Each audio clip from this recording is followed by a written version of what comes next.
अस्सलाम वालेकुम dear students, आपको बड़ा आवाज़ आ रही है? ये आवाज़ हल्की कम कर लेंगे, आपने बंद कर लेंगे।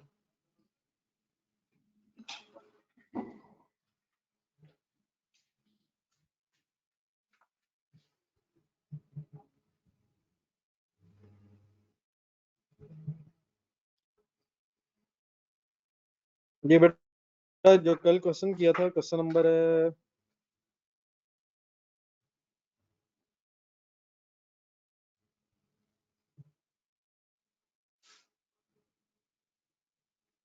9, ये फाइनल हो गया सर?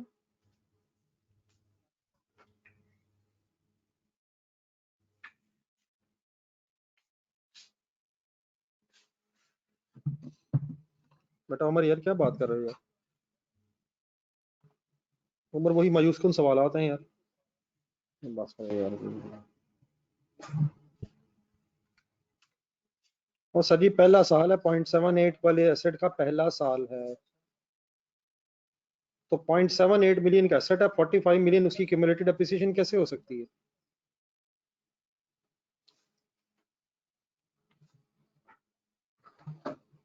पहला उसका साल है, पहले साल में रेट कॉस्ट से मल्टीप्लाई होता है यार।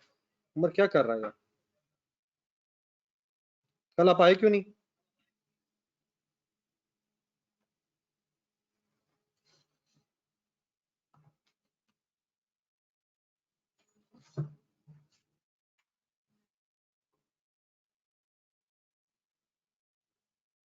जी सलमान से पूछे।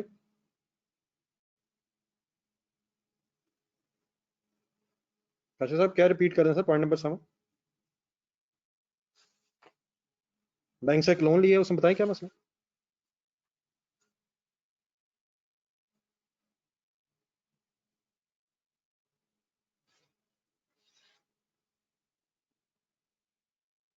160 मिलियन का लोन है सर। उसने 5 एनुअल इंस्टॉलमेंट्स में पे होना है, तो डिवाइड करेंगे तो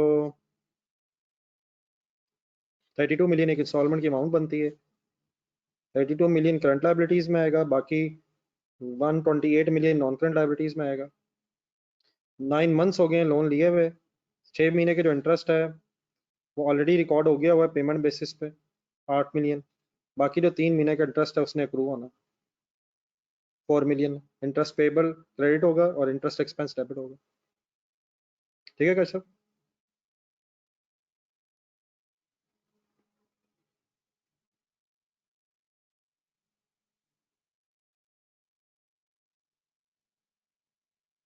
जी सलमान, आपकी बात बेटा ठीक है। लेकिन एक चीज़ जरा ज़हन में रखें, मैंने ये नहीं कहा कि income statement for the year नहीं होती। हमारा ये जो प्रॉफिट दिया हुआ है ये हमारे इस साल की इनकम स्टेटमेंट में नहीं आएगा, लेकिन बैलेंस शीट में याद रखें, बैलेंस शीट एज ऑन होती है। तो बैलेंस शीट में कैपिटल में पिछला प्रॉफिट भी होता है और अगला प्रॉफिट भी आता है। ये ठीक है? तो मैंने ये नहीं कहा कि ये इस साल का, पिछले सालों का प्रॉफिट इस साल आना है। इस साल की इनकम स्टेटमेंट में इस पिछले साल के प्रॉफिट का कोई काम नहीं है। प्रॉफिट फॉर द ईयर होता है, लेकिन पिछले साल का जो प्रॉफिट है वो आपकी बैलेंस शीट में कैपिटल में ऐड होता है, और अगर लॉस हो तो वो तो लेस होता है ना, तो बस वो है मसला। ठीक है मिस्टर सलमान?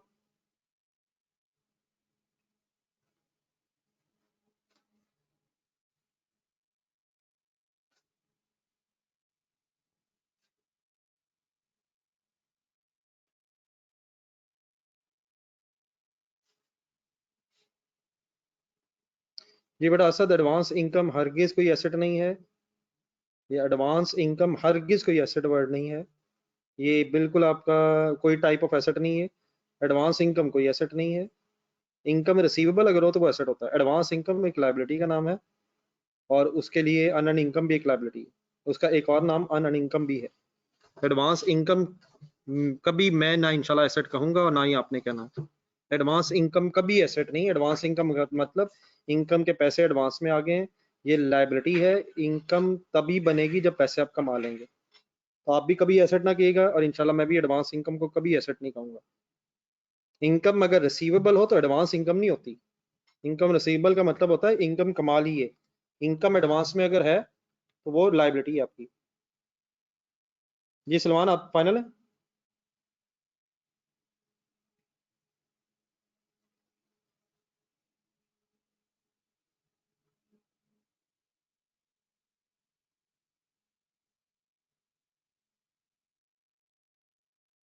जी बिल्कुल, हमने उसमें इनकम कैपिटल में नेट ऑफ करना सर।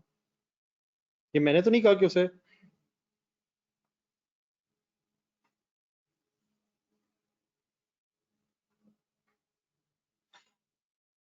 जी हमने इनकम स्टेटमेंट में से बिल्कुल नहीं लेना सलमान साहब। इंशाल्लाह मैं क्वेश्चन जब सॉल्व करूंगा तो इंशाल्लाह आपकी बात ये याद रखूंगा, इसे इंशाल्लाह बैलेंस शीट में हम फाइनल करेंगे, तो इसलिए इसको मैंने अभी फर्दर एक्सप्लेन भी नहीं किया था।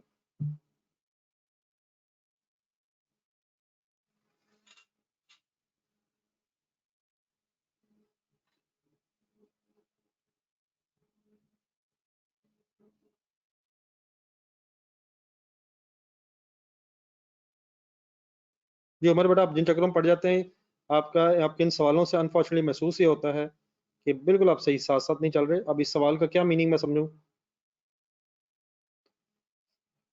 फिर एसेट अकाउंट अलग, क्यूमुलेटेड अप्रिसिएशन अकाउंट अलग होना एक और इशू है, और straight line method, reducing balance method होना एक और इशू है।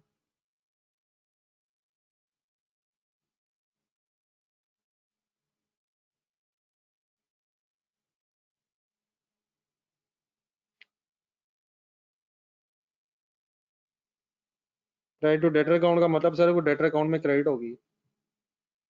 Recovery of bad debts credit to debtor account का मतलब है कि रिकवरी ऑफ बैड डेट्स के पैसे डेटर अकाउंट में क्रेडिट हो गए हैं, हालांकि उन्होंने बैड डेट अकाउंट में क्रेडिट होने थे। ठीक है फिर Saqib sir?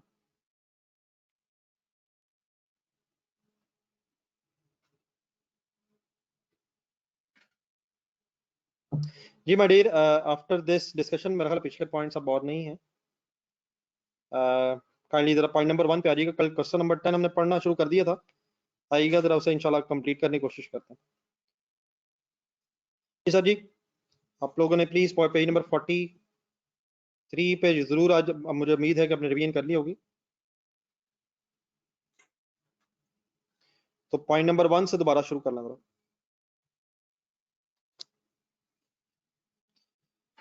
Perpetual inventory system की सर एक इंडिकेशन ध्यान में रखिएगा। अगर ट्रायल बैलेंस में परचेजेस हैं तो इसका मतलब है कि पीरियोडिक इन्वेंट्री सिस्टम है, और इसे कॉस्ट ऑफ सेल में भी हमने कन्वर्ट करना है क्लोजिंग स्टॉक की एडजस्टमेंट करके। लेकिन अगर ट्रायल बैलेंस के अंदर कॉस्ट ऑफ सेल्स ऑलरेडी मौजूद है तो इसका मतलब है कि कॉस्ट ऑफ सेल्स की वर्किंग हो चुकी है, और कॉस्ट ऑफ सेल्स की वर्किंग अगर साथ साथ हो गई है तभी ट्रायल बैलेंस में फिगर आएगी, विच इज एन इंडिकेशन कि ये फिर परपेचुअल इन्वेंट्री सिस्टम है। इस केस में कॉस्ट ऑफ सेल का वर्ड यूज ही तब होता है जब क्लोजिंग स्टॉक की अमाउंट लेस हो गई हो परचेजेस में से। तो इसलिए इस केस में जो बैलेंस शीट में स्टॉक गिवन होता है वो फिर सिर्फ आपके एसेट्स में शामिल होगा जब आप करंट एसेट्स की वर्किंग कर रहे होंगे। ये बात अब फाइनल है, कल भी मैंने बोली थी, अब फाइनल रहेगी, ये बात याद रहेगी। अब अगले क्वेश्चन में मैंने आपसे पूछा करना है।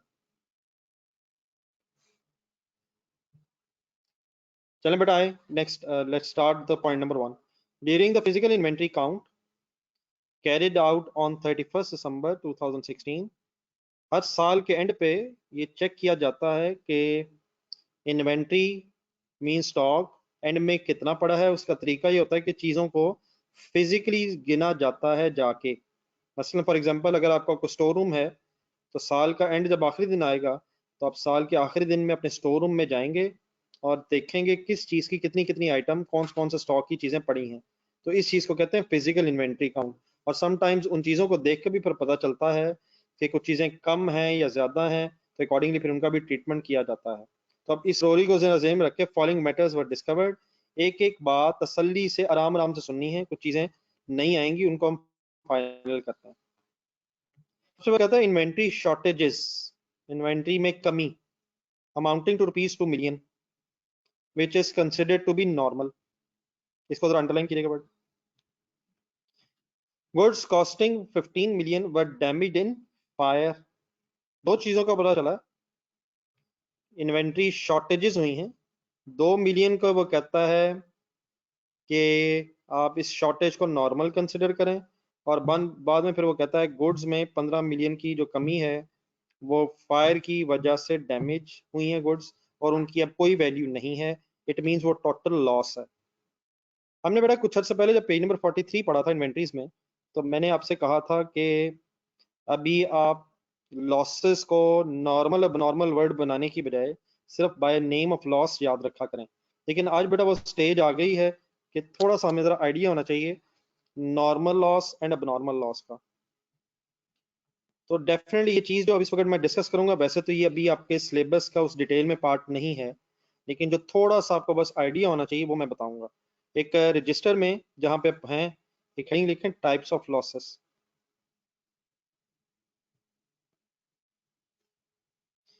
वैसे दो तरह के लॉसेस होते हैं, normal loss and normal loss. हम बस उतनी ही डिस्कशन करेंगे जितनी हमें फिलहाल एग्जाम पॉइंट ऑफ व्यू से जरूरत है। नॉर्मल लॉस, देखिए लॉस अगर कोई भी है, मुझे वैसे भी एक चीज और लिख लीजिएगा जरा, types of losses of stock या टाइप्स ऑफ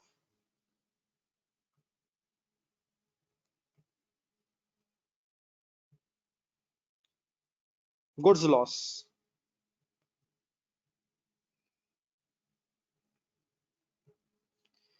गुड्स के एंगल से अगर लॉस हो जाए, डेफिनेटली एक है कैश लॉस्ट या कोई मशीनरी लॉस्ट। उस केस में बड़ा कोई नॉर्मल अब नॉर्मल नहीं है, कैश जितना भी लॉस्ट है ये नहीं होना चाहिए। मशीनरी अगर लॉस्ट है, मशीनरी डैमेज है, ये भी नहीं होना चाहिए। लेकिन जो गुड्स का लॉस होता है, समटाइम मैन्युफैक्चरिंग प्रोसेस ऐसे होते हैं कि कुछ लॉस एक्सपेक्टेड होता है। अगर लॉस एक्सपेक्टेड है, एक्सपेक्टेड लॉसेस हैं, तो उसको नॉर्मल कहा जाता है। और अबव एक्सपेक्टेड या loss which is not expected, which was not expected. अगर एक लॉस एक्सपेक्टेड हो उसको कहते हैं फिर नॉर्मल लॉस ऑफ गुड्स। अगर हमें लग रहा है कि कुछ चीजें लॉस होनी ही हैं तो वह नॉर्मल लॉस कहलाएगा। और अगर हमें लग रहा था कि लॉस नहीं होना चाहिए लेकिन वो हो गया है, तो इसको अब नॉर्मल लॉस कहते हैं। मुझे जरा 2-3 मिनट दीजिएगा, मैं प्रॉपर एक्सप्लेन अभी और करता हूँ।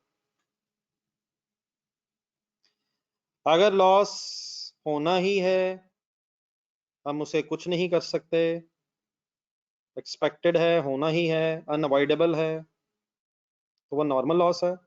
लेकिन अगर एक लॉस अवॉइडेबल था लेकिन आप अवॉइड नहीं कर सके, हो गया, तो वो एबनॉर्मल लॉस कहलाएगा।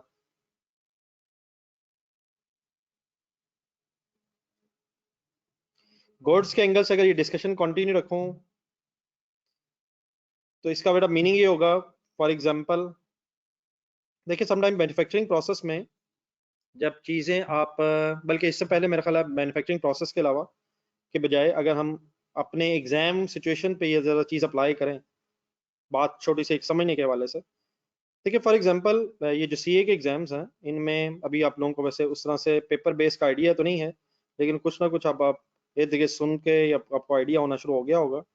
अगर एग्जाम में कोई एक सवाल ना सही तरह से आता हो तो ये बेटा नॉर्मल सिचुएशन है।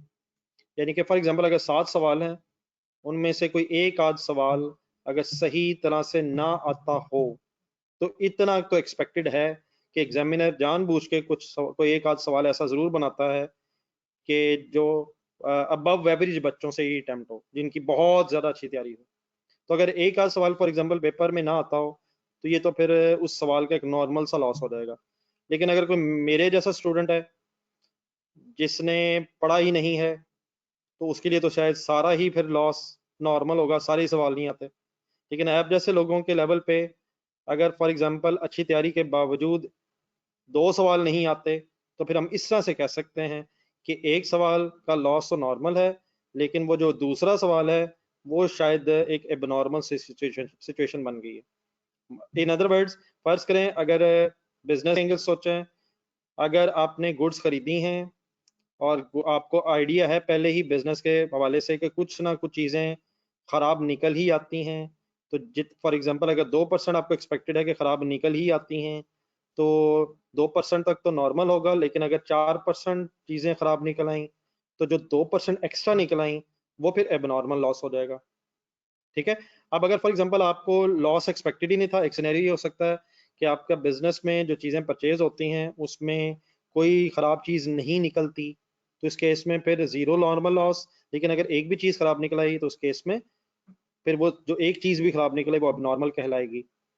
ठीक है, एक सेकंड दोबारा मैं रिपीट करता हूँ।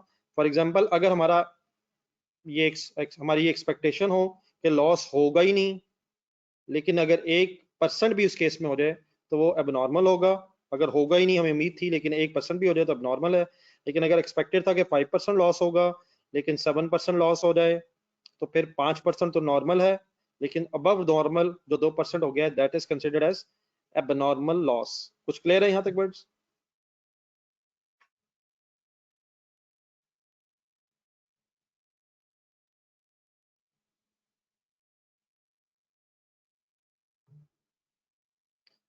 बट अगर एक्सपेक्टेड ही नहीं है लेकिन लॉस हो सकता है, मसलन फॉर एग्जांपल ना, अहमद फरहान साहब इस सेक्टर में ना पड़ेगा, रिलैक्स होकर सोचते जाएं, बड़े आराम से बात है। हम एक्सपेक्ट कर रहे थे लॉस नहीं होगा, लेकिन खुदा ना खासा फैक्ट्री में आग लग गई, खुदा न खासा चीज़ें चोरी हो गई, हमें एक्सपेक्टेड नहीं था। हमें एक्सपेक्टेड नहीं था घर से कॉलेज जाते हुए या कॉलेज से घर जाते हुए कि कोई मोबाइल हमारे जेब से निकाल के लेकर जा सकता है, लेकिन खुदा ना खासा अगर कोई ले जाए तो फिर ये जो लॉस है ये नॉर्मल कहलाएगा। अल्हम्दुलिल्लाह पाकिस्तान में अभी ये हालात नहीं है कि हम ये उम्मीद रखें कि हर सूरत मोबाइल घर जाते हुए जेब से निकाल लिया जाएगा, लेकिन अगर निकाल लिया जाए तो ये नॉर्मल लॉस नहीं है, नॉर्मल है।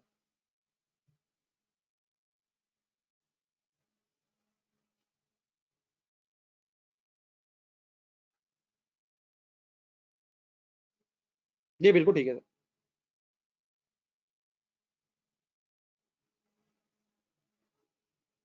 जी बेटा, मैं पाकिस्तान में हूँ इसलिए अब नॉर्मल लॉस ना ये। आप पाकिस्तान में हैं इसलिए नॉर्मली अल्हम्दुलिल्लाह ये एक्सपेक्टेड नहीं है। नॉर्मल लोग ज्यादा हैं, मेरे जैसे अब नॉर्मल लोग क्योंकि कम हैं, इसलिए मैंने इस तरह की बात की। जी बेटा, इन्वेंट्री में ये वर्ड्स आए थे, इसलिए मैंने भी, अगर आप वजह सब गौर से देख रहे हो, तो मैं भी इन्वेंट्री के एंगल से ही बात कर रहा हूँ। ठीक है। अच्छा बेटा, मैंने कोशिश की है कि थोड़ा सा आपको डिटेल में बता दूं। आपने करना ये है, आपके लेवल पे आप नॉर्मल लॉस तभी अज्यूम कीजिएगा जब एग्जामिनर को इंडिकेशन दे। अगर एग्जामिनर को नॉर्मल लॉस के वर्ड्स ना यूज करे तो आप हमेशा फिर अज्यूम कीजिएगा कि ये लॉस अब नॉर्मल ही है। मतलब 2 मिलियन अब हम नॉर्मल इसलिए अज्यूम करेंगे क्योंकि लिखा हुआ है, लेकिन उसके आगे जो 15 मिलियन लिखा हुआ है लॉस बाय फायर, बताएं ये नॉर्मल कंसिडर करूं या नॉर्मल, एन या ए?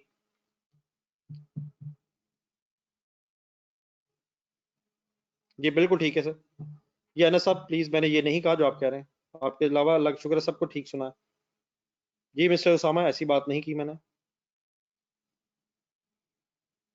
नहीं बेटा, इस तरह आप सोचेंगे ठीक है, आपकी मर्जी है, वो ठीक है, लेकिन मैंने ये रिक्वेस्ट आपसे की है कि जो 2 मिलियन का लॉस है, क्योंकि इसके साथ नॉर्मल लिखा है तो हम नॉर्मल अज्यूम करेंगे। हम हमेशा लॉस को नॉर्मल तभी अज्यूम करेंगे अगर इंफॉर्मेशन है, और अगर किसी लॉस के बारे में पता ना चला तो बाय डिफॉल्ट हम उसे अज्यूम करेंगे कि अब नॉर्मल है। फर्क क्या पड़ता है, बस ये फाइनली अब हमें थोड़ा सा इसका आइडिया होना चाहिए। अगर लॉस हुआ है, चाहे नॉर्मल हो चाहे अब नॉर्मल हो, एक सेकंड लिखने की जल्दी ना कीजिएगा, आपके लिए लिखो, आपने नोट कीजिएगा। लॉस डेबिट है, चाहे नॉर्मल है चाहे अब नॉर्मल है। दूसरी चीज ध्यान से सुनिएगा, इस वक्त क्वेश्चन है परपेचुअल इन्वेंट्री सिस्टम के एंगल से, और गुड्स की बात हो रही है, गुड्स के लॉस की बात कर रहा हूं। तो लॉस डेबिट होके इन्वेंट्री वर्ड यूज करूंगा दोनों केसेस में। गुड्स का लॉस है, चाहे नॉर्मल है, एंट्री सेम है, लॉस डेबिट, इन्वेंट्री क्रेडिट। यहां तक ठीक है? परपेचुअल वर्ड है, आपने रिवाइज किया पेज नंबर 43 पे प्लीज। इन्वेंट्री वर्ड लगेगा, इन्वेंट्री या स्टॉक, परचेजेस का वर्ड आज यूज नहीं होगा। ठीक है। सिर्फ बात बेटा इतनी सी है कि क्योंकि ये लॉसेस डिफरेंट तरीकों के हैं, एक्सपेक्टेड और अनएक्सपेक्टेड, तो इनकी ना बस इनकम स्टेटमेंट में प्रेजेंटेशन डिफरेंट है। मींस ये जो नॉर्मल लॉस है इसको कॉस्ट ऑफ सेल में आपने ऐड करना है, और इसको selling and Adam expenses means operating expenses में ऐड करना है। ये जस्ट प्रेजेंटेशन इसलिए डिफरेंट है ताकि बस पता चल जाए कि नॉर्मल लॉस कितना था और अब नॉर्मल कितना था।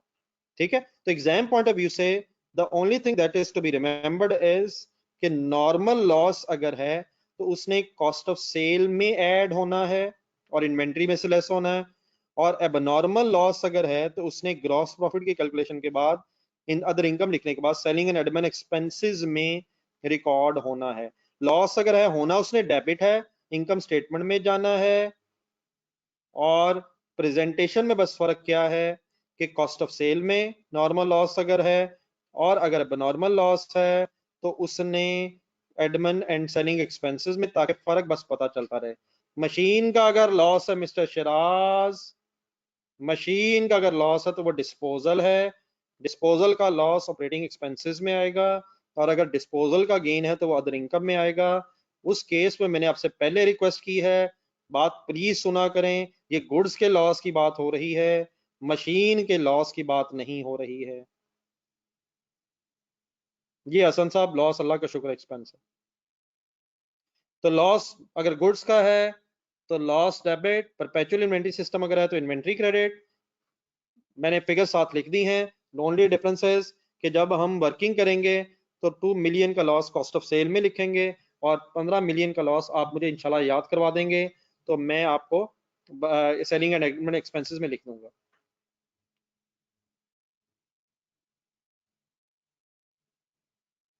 जी माय डियर बेटा, ये जो लॉस हुआ ये हमारा एक्सपेंस है, तो इसने एक्सपेंसेस में ऐड होना है। लेकिन डिफरेंस बस क्या बता रहा हूँ कि नॉर्मल लॉस गुड्स के अगेंस्ट है, गुड्स का नॉर्मल लॉस एक्सपेक्टेड था, इसलिए उसको अलग लिखने की जरूरत नहीं है। एक्सपेक्टेड लॉसेस को आप वहीं लिखते हैं जहां गुड्स की अदरवाइज कॉस्ट होती है by the name of cost of sale in income statement, और जो अनएक्सपेक्टेड है वो जरा अलग प्रेजेंट हो जाए, ताकि जब कोई ओनर डिसीजन ले रहा हो तो उसे पता हो कितना लॉस तो होना ही था और कितना लॉस ऐसा था जो नहीं होना चाहिए था और हो गया है, ताकि वो उसके लिए करेक्टिव मेजर्स को फर्दर ले सके। अगर हम दो सारे लॉसेस को इकट्ठा करके लिख लेंगे तो डिसीजन मेकिंग में मुश्किल हो जाएगी। ठीक है बेटा। कॉस्ट में ऐड होने का मतलब ये है कि खर्चा है सर, शहरियार साहब हमारा खर्चा है। सर अल्लाह का शुक्र है सर, लॉस जो है कॉस्ट ऑफ सेल में डेबिट हो जाएगा सर। लॉस डेबिट होता है सर, कॉस्ट ऑफ सेल भी डेबिट होती है। ये अल्लाह का शुक्र है मोहम्मद, ऐसी कोई बात नहीं है। लॉस डेबिट होगा कॉस्ट ऑफ सेल में। मैंने जो लिखा है वो मैंने इस एंगल से लिखा है, लॉस डेबिट ब्रैकेट में जो मैंने लिखा है in cost of sale, in cost of sale means to से ये लॉस कॉस्ट ऑफ सेल में डेबिट होगा, कॉस्ट ऑफ सेल। पूरे वर्ड्स लिख रहे हैं, मेरे ख्याल आप मेरे पूरे वर्ड्स नहीं समझ सके। तो 2 मिलियन कॉस्ट ऑफ सेल्स में डेबिट होगा लॉस, और बाकी जो 15 मिलियन का फायर वाला लॉस है वो फिर सेलिंग एंड एडमिन एक्सपेंसेस में डेबिट होगा। ठीक है सर।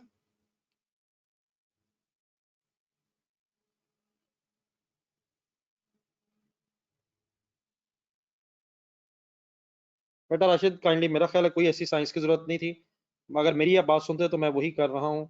लॉस डेबिट है, लेकिन मतलब उसका ये है कि इस लॉस ने, नॉर्मल लॉस वाले लॉस ने कॉस्ट ऑफ सेल में ऐड होना है, और मैं एंट्री नहीं बदलना चाह रहा, लॉस की एंट्री वही याद रखें जो पता है, मैं लॉस डेबिट इन्वेंट्री क्रेडिट। फर्क सिर्फ क्या याद रखें, ऑपरेटिंग एक्सपेंसेस में अब नॉर्मल लॉस जाएगा सेलिंग एंड एडमिन एक्सपेंसेस में, और नॉर्मल लॉस अगर है तो कॉस्ट ऑफ सेल में जाएगा। ठीक है मिस्टर आशुल।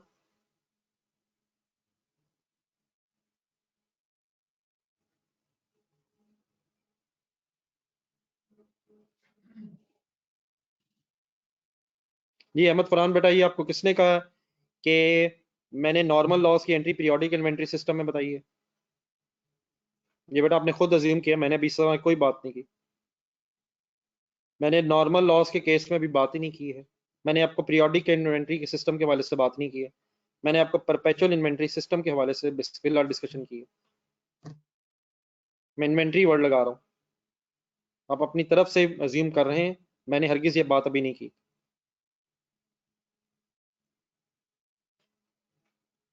Thank you sir. अगर वो पूछ ले एग्जामिनर, तो मैंने कब कहा कि एग्जामिनर नहीं पूछ सकता? मैंने आपसे रिक्वेस्ट की कि मैंने फिलहाल आपको परपेचुअल के एंगल से बताया। वो चीज़ जो शायद मैंने आपको कुछ देर बाद या कुछ दिनों बाद बतानी है, वो मैं आज कैसे बता सकता हूँ? थैंक्स लॉट सर, वैसे कि आपको आपने मुझे बता दिया कि एग्जामिनर पूछ सकता है। जी डियर, कोई और कंफ्यूजन तो नहीं आप? फाइनल मेरे वर्ड सुनिएगा, लॉस कोई भी हो, लॉस डेबिट, अगर गुड्स का लॉस है, loss debit inventory credit, perpetual की बात हुई आज, ठीक है।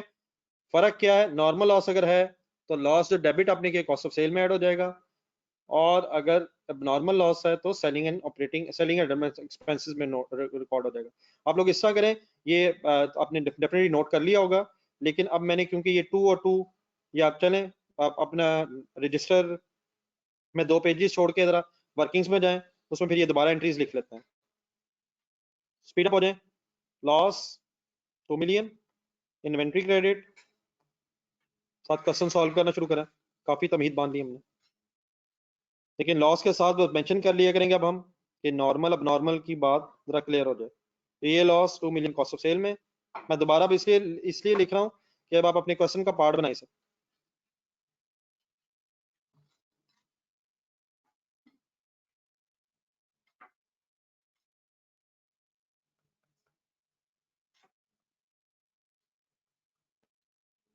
नोट कर ली एंट्री प्लीज फाइनली अपने, अब 2 पेजेस छोड़ के मैं वर्किंग की बात कर रहा हूँ, जब आप लिख लेंगे तो मुझे बता दीजिएगा।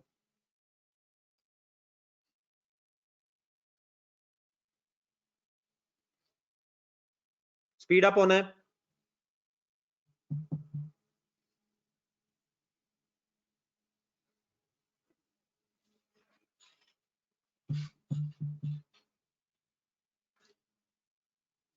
चलें सर जी, नेक्स्ट पॉइंट की एंट्री अब आपने फाइनल सुननी है मेरे से। Goods costing 1 million were withdrawn by the owner for the personal use, but no adjustment was made in the books.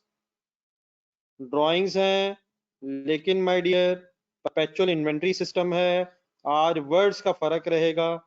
Drawings debit and stock या inventory credit.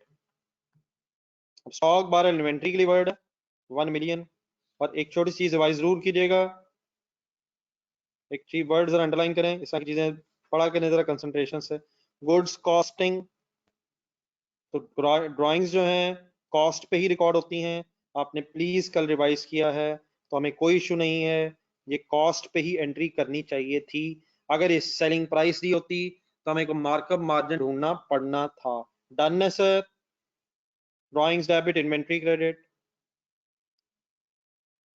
Done sir. Next page पे आ जाए sir.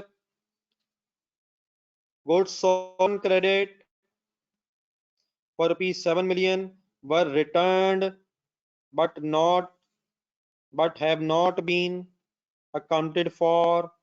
These goods were sold at cost plus 40%, 100 plus 40 is equal to markup दिया हुआ, लिखने की आदत बना लें, 140 हो गया।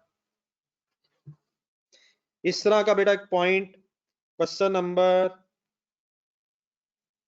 ये देखें, क्वेश्चन नंबर 8 या 9, just a minute.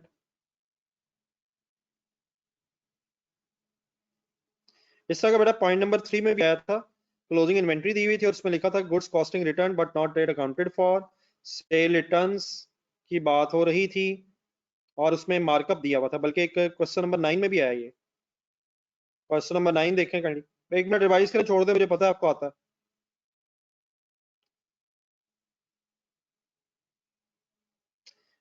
Point number 2 revise कीजिएगा माय डियर, पॉइंट नंबर 2 का 4th point, items having invoice value of 2.4 million on credit were returned by customer, credit note was issued and recordable next month में record हुआ तो हमने पिछले में किया था। फर्क बेटा ये है कि ये सवाल था पर पीरियोडिक इन्वेंट्री सिस्टम, क्योंकि परचेजेस ट्रायल में थी, तो इस केस में cell return debit, debtor credit हमने एंट्री की थी और मार्जिन ऑन कॉस्ट को हमने इग्नोर कर दिया था, ठीक है। अब फर्क क्या है, ये जो क्वेश्चन अभी हम कर रहे हैं इसमें परपेचुअल इन्वेंट्री सिस्टम है, बात मेरी गौर से सुननी है। परपेचुअल इन्वेंट्री सिस्टम में कल आपने पेज नंबर 43 बड़े गौर से रिवाइज किया है, सेल वाले दिन कॉस्ट ऑफ सेल भी साथ साथ रिकॉर्ड होती है, और देयरफॉर अगर आप कॉस्ट ऑफ सेल, अगर आप सेल रिटर्न की एंट्री करेंगे तो फिर साथ ही कॉस्ट ऑफ सेल की रिवर्सल भी रिकॉर्ड होती है। मैं एक नजर आपको दिखाना चाह रहा हूं, इन केस आपको मेरी तरह रिवाइज करने का टाइम ना मिला हो। एक नजर देखिएगा, पेज नंबर 43 अपना निकालें।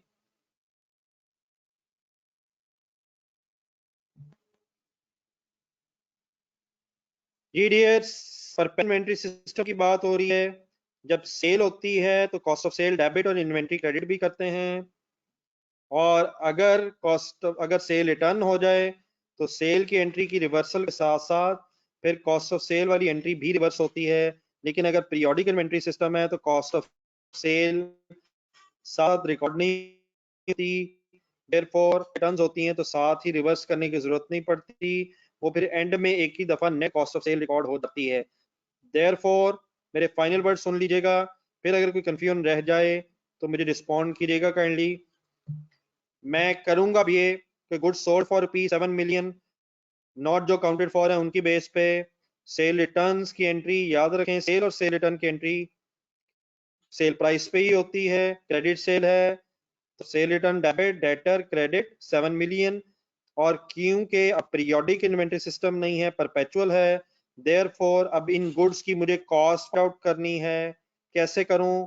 मार्कअप दिया हुआ है कॉस्ट प्लस 40%, तो सेल प्राइस उठाऊंगा, डिवाइडेड बाय 140 करूंगा, इनटू 100 करूंगा, तो इंशाल्लाह आप मुझे बता देंगे कि आंसर 5 मिलियन है।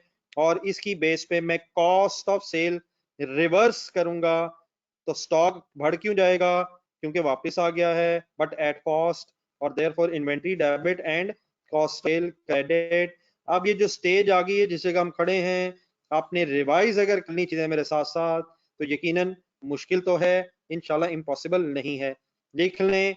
लेकिन अगर समझ नहीं आई कोई बात, कोई अच्छा सा सवाल भी कभी किया करें, उसी तरह के सवाल, ये कहाँ से फिगर आई, ये क्यों आई, ये मायूस कुन सवालात होते हैं।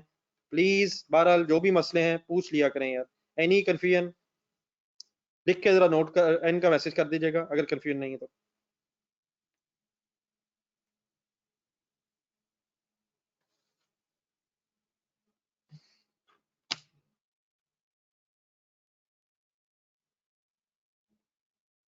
जी सर जी, अगर कॉस्ट देता तो सेल प्राइस मालूम कर लेते, जैसे हमने क्वेश्चन नंबर 8 में किया था।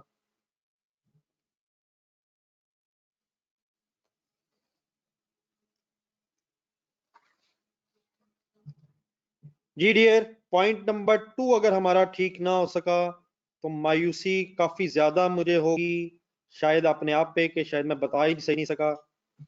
जरूर हिम्मत कीजिएगा। Goods sold on credit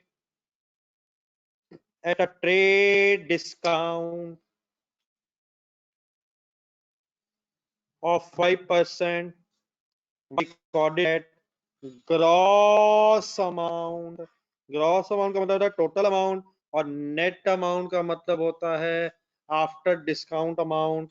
please trade discount के लफ्ज को अंडरलाइन करें।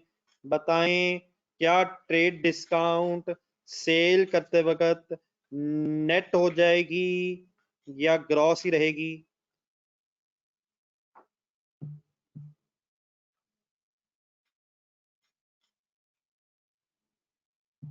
नेट हो जाएगी my dear, my dear net हो जाएगी। कैलकुलेटर पकड़िएगा। ठीक है, थैंक यू, थैंक्स अलॉट, अच्छा लगा आप लोगों ने रिस्पॉन्ड किया है। 20 मिलियन का 5% करें, 1 मिलियन बन जाएगा। सेल रिकॉर्ड होनी चाहिए थी 19 मिलियन पे, रिकॉर्ड हुई हुई है 20 मिलियन पे ग्रॉस अमाउंट पे। जब क्रेडिट सेल रिकॉर्ड होगी, कंसंट्रेट कीजिएगा, क्रेडिट सेल। अच्छा, इस केस में अब ये गलती नहीं है कि सेल हम रिकॉर्ड करने लगे हैं, सेल रिकॉर्ड हुई हुई है, हमने सिर्फ अमाउंट गलत को सही करना है। तो क्या एंट्री हुई होगी? Debtor debit cell credit 20 million पे, होनी कितनी चाहिए थी? 19 मिलियन पे। तो 1 मिलियन से हमें बस एंट्री को रिवर्स करना होगा। किस एंट्री को? क्रेडिट सेल की एंट्री को। क्या एंट्री बन जाएगी? सेल डेबिट, लिखें अपनी वर्किंग में, सेल डेबिट डेटर क्रेडिट, ये कोई रिटर्न नहीं है, सेल ही गलत रिकॉर्ड हुई हुई है, तो sale return debit, sorry sale debit and debtor credit, original entry जो हुई थी उसको रिवर्स कर दें। कितने से? 1 मिलियन से कैसे निकाला? 20 × 5%, इज इक्वल टू 1 मिलियन। ठीक है, एवरीथिंग इज क्लियर? कोई क्वेश्चन जहन में आ रहा है जरूर पूछें।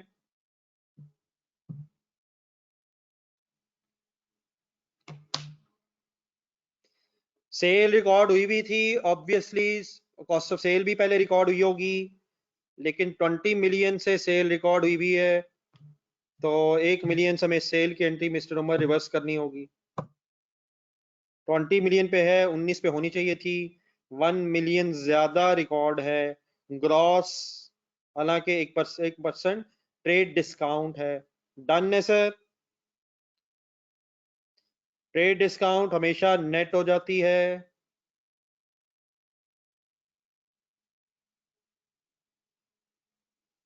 जी सर, लिखा हुआ है, पढ़ा करें, इसलिए रिवर्स की है। क्या लिखा हुआ है? Credit sale, good sold on credit at a trade discount of 5% were recorded at gross amount, however it should be recorded at net amount. so what was the net amount? 19, 20 पे recorded है, अगर 1 million से हम reverse कर दें तो अल्हम्दुलिल्लाह ये बात ठीक हो जाएगी। डन है सर?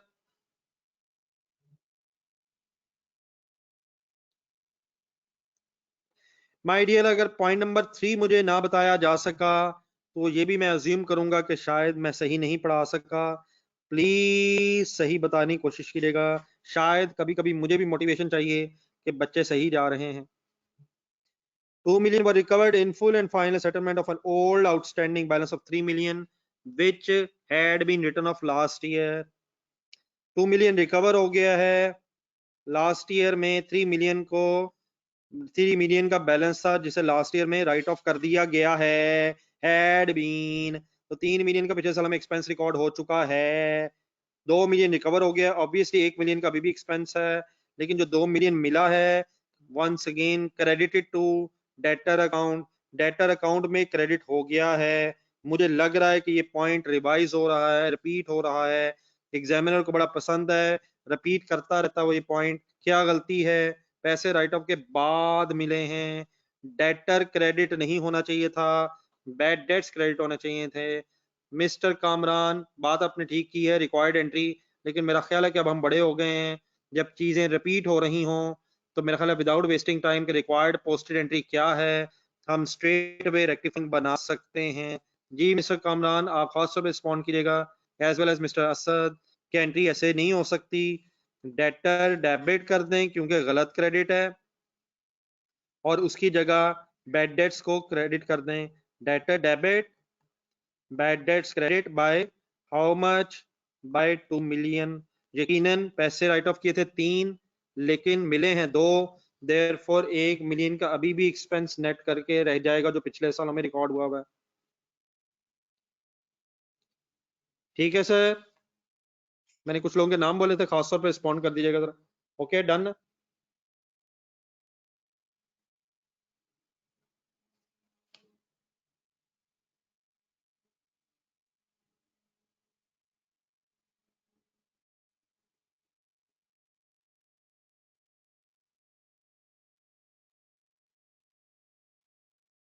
जी बेटा उमर, बिल्कुल आप ठीक कह रहे हैं, हम सब ने पढ़ी थी, आप शायद, आपने शायद नहीं पढ़ी थी।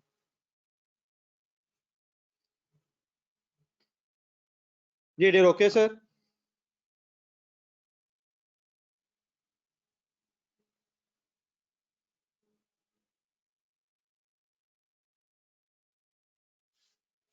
जी डियर, इसके बाद अब आगे चलें।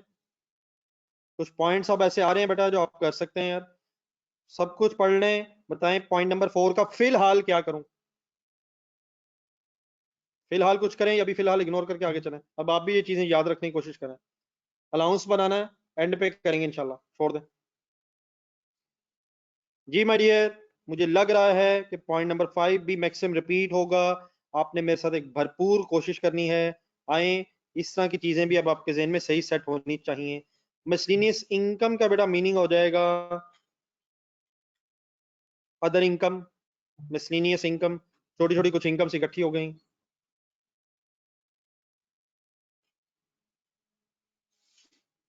जी हसन साहब, हम एंट्री नहीं कर रहे, हम इस का रेक्टिफिकेशन कर रहे हैं।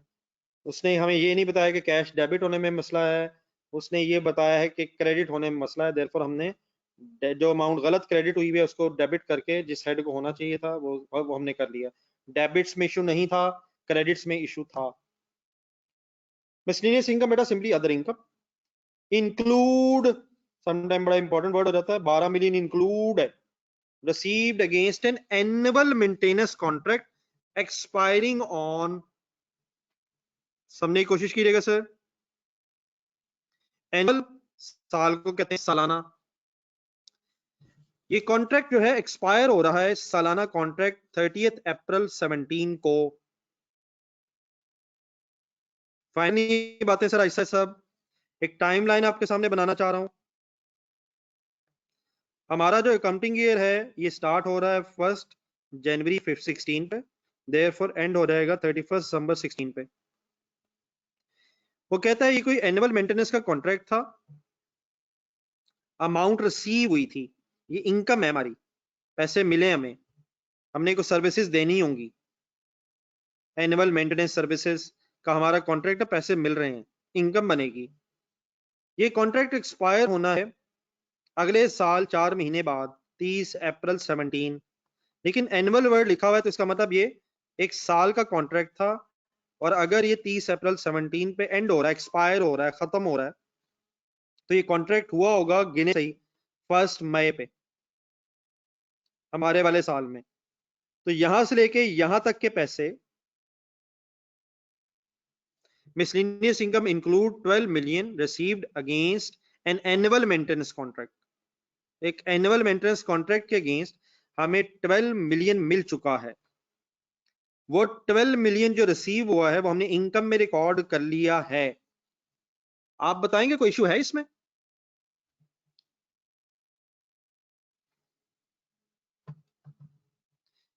जी ठीक कह रहे हैं, इसमें इशू सुने जरा क्या है। 12 मिलियन 12 महीनों के पैसे हैं, तो इट मींस एनुअल पैसे हैं साल के, तो 12 महीने साल में, तो इसका मतलब हर महीने की 1 मिलियन अमाउंट थी। इसमें से बेटा ये जो 8 महीने गुजर गए गिना करें, मई से लेके दिसंबर तक, 8 महीने के पैसे तो इनकम में रहने चाहिए, लेकिन 12 के 12 महीनों के पैसे इनकम में नहीं होने चाहिए। 4 महीनों के पैसे हमें एडवांस में पैसे रिसीव हुए हैं, तो इनटू 4 मंथ्स जो मैं कर रहा हूं, डिवाइड बाय 12 करके पर मंथ निकालो, इनटू 4 मंथ्स जो बाद में आने हैं, तो ये 4 मिलियन अमाउंट बन जाएगी, क्योंकि 1 मिलियन पर एनम है। ये 4 मिलियन हमने फिलहाल अपनी इनकम में से निकाल लेना है, क्योंकि ये एडवांस इनकम है, विच मींस कि ये अनअर्न्ड इनकम है। तो एक एंट्री क्या बनेगी, मिसलिनियस इनकम डेबिट, इनकम में से निकालेंगे तो इनकम कम हो जाएगी। कम क्यों करनी है, क्योंकि इनकम है ही नहीं। ये unearned income means advance income के नाम से एक लायबिलिटी है हमारी। बात फॉलो की है सबने? नोट कर लें, किसी का कोई क्वेश्चन हो तो पूछ लें। सर जी प्रीपेड नहीं है, ये प्रीपेड डेबिट नहीं है, प्रीपेड डेबिट नहीं है, प्लीज इनकम में इंक्लूड है। इनकम एक इनकम मींस क्रेडिट होती है, तो इनकम में इंक्लूड है, इनकम कम करनी है, इनकम डेबिट हो जाएगी। ये प्रीपेड नहीं है, ये प्री रिसीव्ड है। मिस्टर अहमद खान साहब जाने दें। 8 बाय 12 इसलिए नहीं आएगा हसन साहब, क्योंकि 12 महीनों की अमाउंट इनकम में शामिल है। हमें 8 मंथ्स पे हरगिज एतराज नहीं है, हमें 4 महीनों पे एतराज है। 12 महीनों के पैसे इनकम में नहीं होने चाहिए, 8 के होने चाहिए। 8 के रहने दें, 4 के निकाल लें। ठीक है हसन साहब, look at the question, concentration से पढ़ें। प्रॉब्लम 8 महीनों का नहीं है, 8 महीनों में तो 8 महीने तो हमारे इनकम में हैं, लेकिन 4 महीने जो रहते हैं, जनवरी फरवरी मार्च अप्रैल नेक्स्ट ईयर, वो पैसे लाइबिलिटी में रखने हैं। जब मैं 12 में से 4 माइनस करूंगा तो ऑटोमेटिकली 8 की अमाउंट इनकम में बच जाएगी। 12 मिलियन इंक्लूड है, 8 पे मिलियन इंक्लूड रहना चाहिए। हाफिज साकिब साहब ये बात पूछने वाली नहीं है, ये बात पढ़ने वाली है। अल्हम्दुलिल्लाह सर ये वही है जो कल भी थी। अनअर्न्ड इनकम अगर कल लायबिलिटी थी, परसों लायबिलिटी थी, तो इंशाल्लाह ये आज भी लायबिलिटी है। तो और अगले दिनों में भी ये लाइबिलिटी है। अर्न इनकम क्या होती है? ऐसे पैसे जो मिल गए हो लेकिन अभी कमाए ना हो, ये अगले 4 महीनों के पैसे हैं। गुड्स की इनकम कब कमा ली जाती है? जब गुड्स डिलीवर हो जाएं। और सर्विसेज की इनकम कब कमाई जाती है? जब सर्विसेज अदा हो जाएं। अदा होने का मतलब जब रेंडर हो जाएं। ठीक है mister Hasan, mister Rashid, mister Saqib, ये टाइमलाइन भी बना लीजिएगा माय डियर।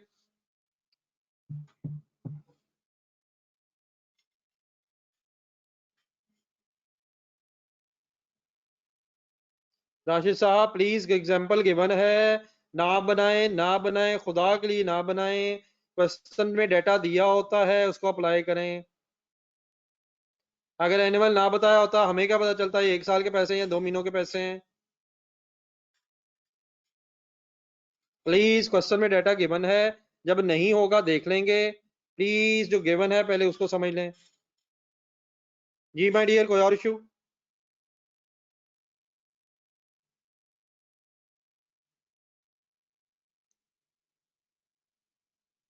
मुबीन जरा।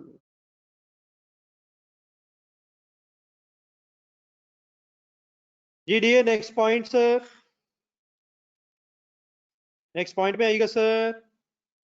ये वाला बेटा वैसे आपको बताना चाहिए अभी यार, मेरा ख्याल है अब ये बातें इतना तो बड़ा हो चुका होना चाहिए हमें।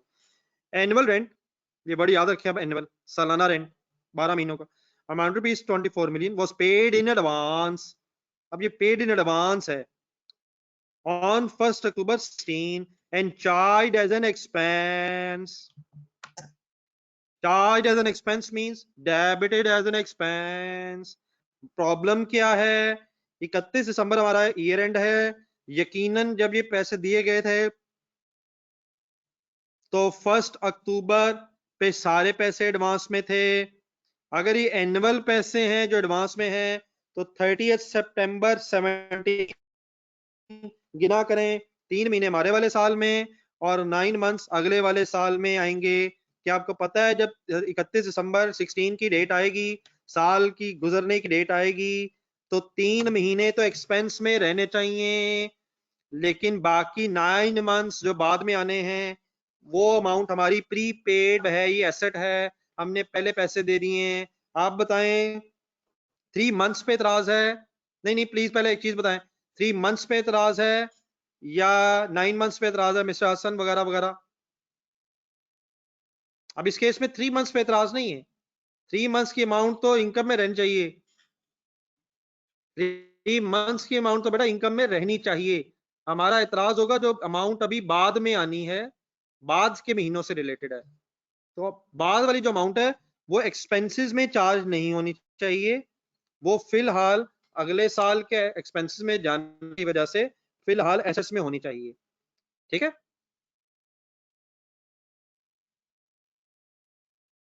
9 मंथ्स पे इतराज है। आए वर्किंग लिखे जरा।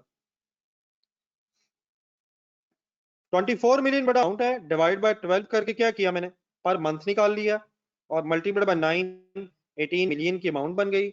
और देयरफॉर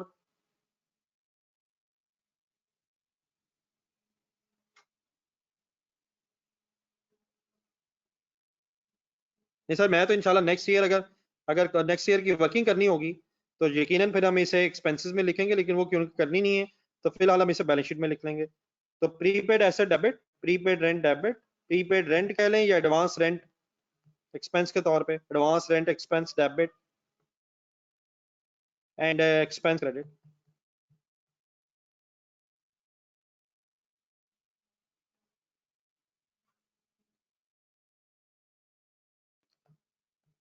बहरहाल at the end of the day सिर्फ यस नो में फाइनली बता दें, क्लियर है? यस नो में बता दें।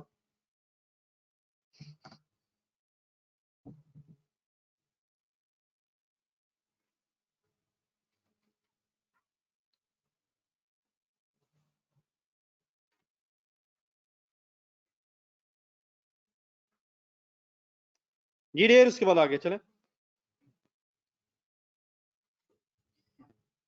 जी बेटा हो गया लॉन्ग टर्म लोन, हमारा फेवरेट पॉइंट अब हो गया है, जिसे हम टाइम लाइन्स वगैरह बना के समझने की कोशिश करते हैं। आए थोड़ी सी और ट्राई करें। Long term loan was acquired on 1st of January 16 and is repayable in 2020. मेरा ख्याल है कि आज शायद हमें बहुत डिटेल वर्किंग करने की जरूरत ना पड़े। 31 दिसंबर 16 ईयर एंड है, सोच के बताइएगा। रीपेबल है 2020 में। करंट है या नॉन करंट है?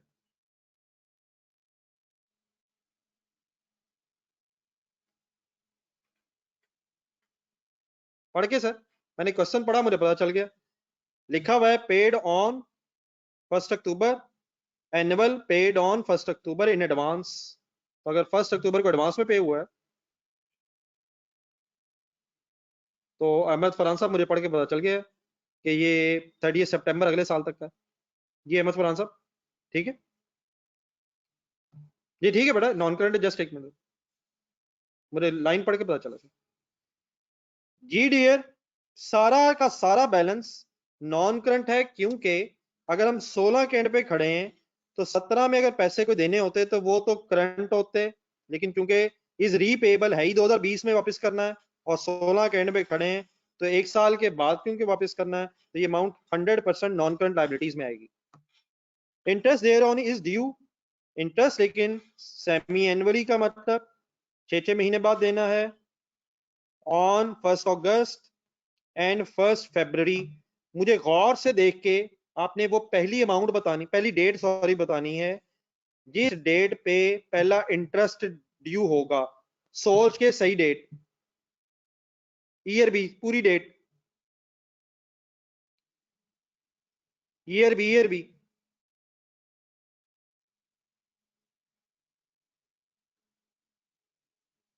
ये अल्हम्दुलिल्लाह बिल्कुल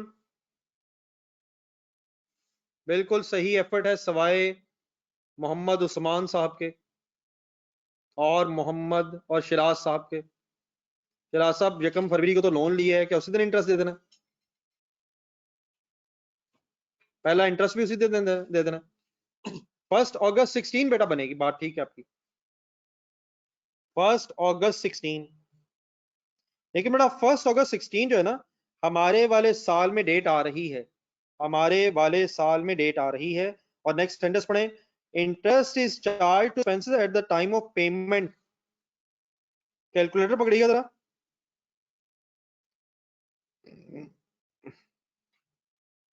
लोन की अमाउंट है 120, लोन की अमाउंट है 120, रेट है 10%, रेट है 10% और मल्टीप्लाइड बाय 6/12। ये अगर मैंने कोई डेट गलत लिख दी तो मैं ठीक कर लेता हूँ, टेंशन न लीजिएगा। 1 अगस्त सॉरी, ठीक है 1 अगस्त 16 छोड़े काइंडली, 1 मिनट जरा। 120 लोन है, 10% रेट है, 12 बन जाएगा, लेकिन 6/12 करेंगे, 6/12 करेंगे प्लीज, 6/12 करेंगे तो बेटा ये 6 है, तो इस 6 के को ज़हन में रख के जरा सेंटेंस पढ़िएगा। एंड में आखिरी वर्ड्स पॉइंट नंबर 7 में वो कहता है interest is charge to expenses at time of payment. तो क्या ये जो 6 आपने निकाला है, क्या ये eight the time of payment हमारी बुक्स में रिकॉर्ड फिर हो गया होगा? इंटरेस्ट इज चार्ज किया जाता है eight the time of payment. ऊपर ना हमारे फाइनेंशियल चार्जेस आ रहे हैं, तो फाइनेंशियल चार्जेस 10 आ रहे हैं, तो यकीनन इंटरेस्ट तो बनता है 6, लेकिन याद रखें फाइनेंशियल चार्जेस में इंटरेस्ट भी आ रहा होता है, सॉरी बैंक चार्जेस भी आ रहे होते हैं। तो उसने कहा कि eight the time of payment तो रिकॉर्ड हो जाता है, तो इट मींस हम इस 6 को रिकॉर्ड नहीं करेंगे, लेकिन जो नेक्स्ट पेमेंट है 1 फरवरी पे अगले साल, उसके जो 5 मंथ्स हैं, 5 मंथ्स, उसके जो 5 मंथ्स बनेंगे, अगस्त सितंबर अक्टूबर नवंबर दिसंबर, हमारे वाले साल में जो 5 मंथ्स बनेंगे,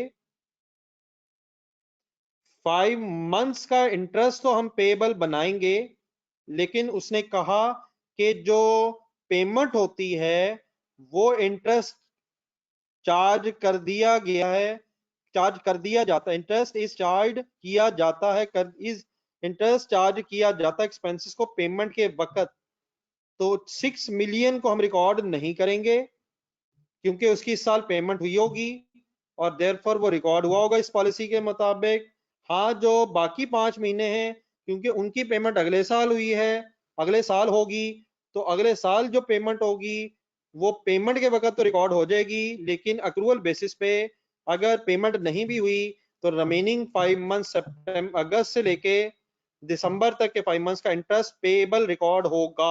मेरी पूरी बात समझ आई है? सलमान साहब अगर गिनेंगे तो माय डियर 5 बनेंगे, और अगर आप गिनेंगे नहीं तो फजूल में इस तरह की बातें करेंगे आप 4 महीने वाली। आप गिन के देखें, बताएं कितने बनेंगे। अहमद फरहान साहब काइंडली प्लीज प्लीज खुद से इस तरह के फैसले ना करें माय डियर। सवाल पढ़ें। प्रिंसिपल ने 2020 में पे होना है। इंटरेस्ट क्या पेमेंट पे इंटरेस्ट जो है वो एक्सपेंसेस में चार्ज हो रही है पेमेंट वाले दिन। प्लीज अपना सवाल नहीं बनाना है, क्योंकि 6 की मिस्टर सलमान साहब पेमेंट हो गई है। इस साल पेमेंट होनी है 1 अगस्त को, और पेमेंट वाले दिन क्वेश्चन कहता है कि इंटरेस्ट चार्ज हो जाता है, किया जाता है एक्सपेंसेस में, लेकिन जो पेमेंट वाला नहीं है वो भी रिकॉर्ड होना चाहिए इस साल में, चाहे पैसे नहीं गए पेबल बेसिस पे। ठीक है मिस्टर मोहम्मद सलमान साहब?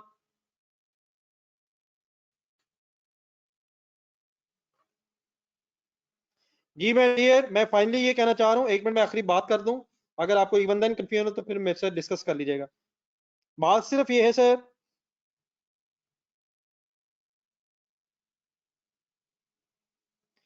1 फरवरी पे लोन लिया और 31 दिसंबर 16 ईयर एंड आ गया। 6 महीने गुजरेंगे पहले। 1 अगस्त गिन के देख लें, फरवरी मार्च अप्रैल मई जून जुलाई, 1 अगस्त वाले दिन। तो 6 6 महीने बाद पेमेंट हो रही है, तो ये पेमेंट तो हमारे पीरियड में रिकॉर्ड होगी होनी चाहिए, क्योंकि इसकी पेमेंट है। According the policy payment record हो रही है। लेकिन अगस्त सितंबर अक्टूबर नवंबर दिसंबर, ये जो 5 महीने बनेंगे, 120 का लोन है, 10% रेट है, और 5/12 करके ये जो 5 मिलियन बनेगा, इस 5 मिलियन की डबल एंट्री बनेगी, क्योंकि इसकी पेमेंट नहीं हुई तो इसकी फिर डबल एंट्री हमें करनी होगी। इंटरेस्ट एक्सपेंस डेबिट और पेमेंट ना होने से इंटरेस्ट पेबल क्रेडिट लिख लें। फाइनल रिस्पॉन्स दे दें। लोन की जो अमाउंट है 120, वो क्योंकि 17 में पे ही नहीं होनी, तो सारी की सारी नॉन करंट लाइबिलिटीज में अपीयर होगी। तो प्रिंसिपल का डिसीजन काइंडली अलहदा लिया करें, और इंटरेस्ट का डिसीजन अलहदा लिया करें। अभी भी अगर कोई कंफ्यूजन रह जाए तो प्लीज एक्सप्लेन कर दें।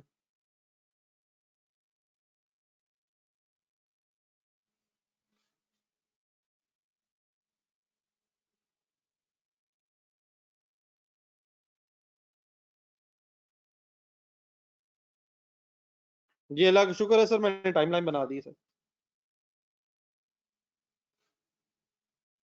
Interest charge as an expense at the time of payment. तो 1 अगस्त 16 पे at the time of payment उसको चार्ज किया जाता है, लेकिन अक्रूवल बेसिस पे जो इंटरेस्ट पे नहीं पेमेंट नहीं भी हुई लेकिन ड्यू हो गई है, टाइम गुजर गया, उसको भी रिकॉर्ड होना चाहिए। जी डियर, कोई और क्वेश्चन?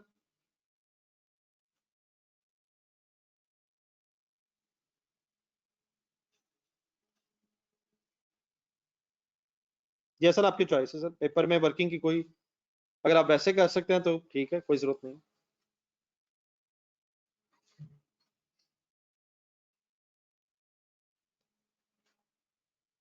जी डियर, कोई और कंफ्यूजन तो नहीं? अगर है तो बता दीजिएगा, वरना कल चलते फिर।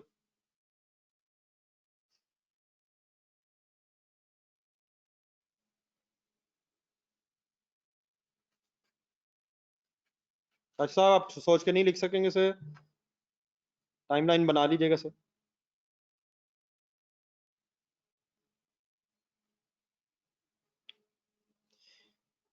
जी डियर, अगर आपने लिख लिया तो पॉइंट नंबर 8 पढ़ें, जरा पॉइंट नंबर 8 शुरू करें। जी शुएब साहब, जरा लिख के बताएं जरा।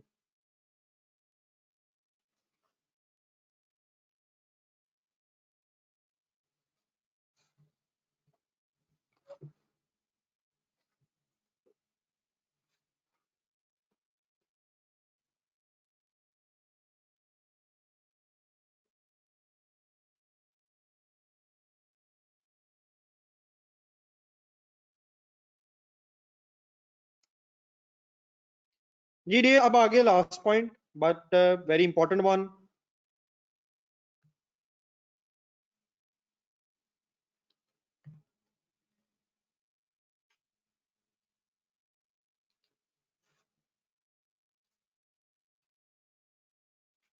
जी मेरे डियर आइएगा नेक्स्ट पॉइंट पर। An equipment costing full concentrate an equipment costing 8 million was purchased on 1st September 16 against advance payment। इसे पढ़ के अगर अकाउंटिंग पॉइंट ऑफ व्यू से ट्रांसलेट किया जाए तो 1 सितंबर को इक्विपमेंट खरीदा गया है लेकिन एडवांस पेमेंट पे, यकीनन एडवांस पेमेंट अगर वर्ड है तो पहले एडवांस डेबिट कैश क्रेडिट हुआ होगा और फिर 1 सितंबर को इक्विपमेंट डेबिट होके एडवांस क्रेडिट हो गया होगा। यहां तक ठीक है, मैंने सही ट्रांसलेट किया।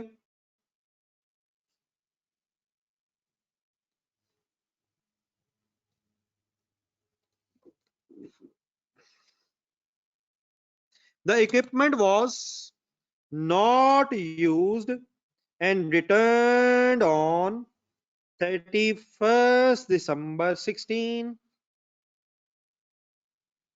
याद रखें ये कोई डिस्पोजल नहीं है, हमने ये इक्विपमेंट फिर इस्तेमाल नहीं किया, वापस कर दिया। अब बेटा अगर इक्विपमेंट वापस कर दिया तो इक्विपमेंट क्रेडिट होना है और कैश फिर आपको वापस मिलना है।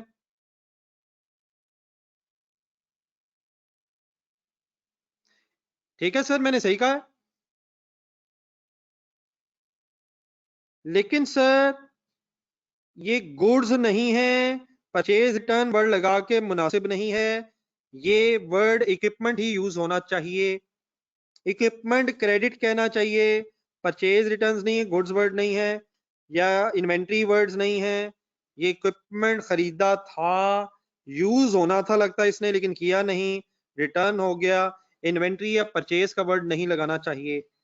मेरा ख्याल है कि कैश डेबिट और इक्विपमेंट क्रेडिट एंट्री होनी चाहिए थी। ये कोई डिस्पोजल भी नहीं है, इक्विपमेंट वापस पकड़ा के बस हमने पैसे अपने वापस लेने हैं। क्या ख्याल है, ठीक है बात? आगे आगे ना जाइएगा, मेरे साथ साथ पढ़ा करें।